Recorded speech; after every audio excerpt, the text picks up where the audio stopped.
10 நிமிஷத்தில் 3 ஸ்டெப்பில் sambar recipe ready பண்ணிடலாம்.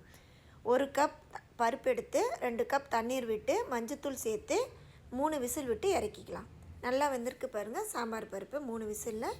இதில் நம்ம கட் பண்ணி வச்சுருக்க காய்கறி சேர்த்துக்கலாம். கேரட், பீன்ஸ், அவரைக்காய், கத்திரிக்காய் கட் பண்ணி இதில் சேர்த்துருவோம். இதில் வேணும்னா மாங்காய் ஆப்ஷனாக நீங்கள் போட்டுக்கலாம். 1 கொத்து கருவேப்பிலை போட்டுட்டு 2 கட் பண்ண வெங்காயம் சேர்த்துருவோம். 2 கட் பண்ண தக்காளியும் சேர்த்துருவோம். சேர்த்துட்டு 1½ ஸ்பூன் மிளகாய்த்தூள் நம்ம சேர்த்து இது கூடவே நமக்கு தேவையான அளவுக்கு உப்பு சேர்த்துடலாம். உப்பு சேர்த்துட்டு இதில் 2 கப் தண்ணீர் விட்டு இப்போ ஒரு விசில் விட்டு இறக்கிக்கலாம். இது கூடவே நம்ம பெருங்காயத்தூள் கொஞ்சமாக சேர்த்துருவோம். சேர்த்து ஒரு விசில் விட்டால் போதும், அதுலேயே நல்லா வெந்துடும் காய்கறி.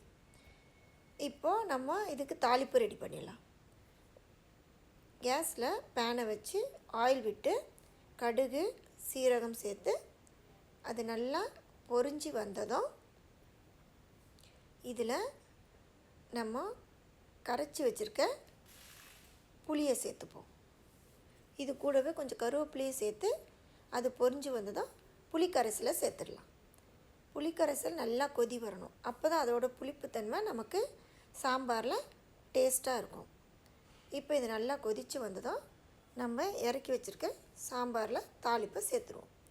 இப்போது நமக்கு சாம்பார் ரெடி ஆகிடுச்சு. 3 ஸ்டெப்பில் 10 நிமிஷத்தில் சாம்பார் ரெடி ஆகிடுச்சு. இப்போ இந்த ரெசிபி உங்களுக்கு பிடிச்சிருந்தா நம்ம சேனலை சப்ஸ்கிரைப் பண்ணுங்கள், லைக் பண்ணுங்கள், ஷேர் பண்ணுங்கள். தேங்க்யூ.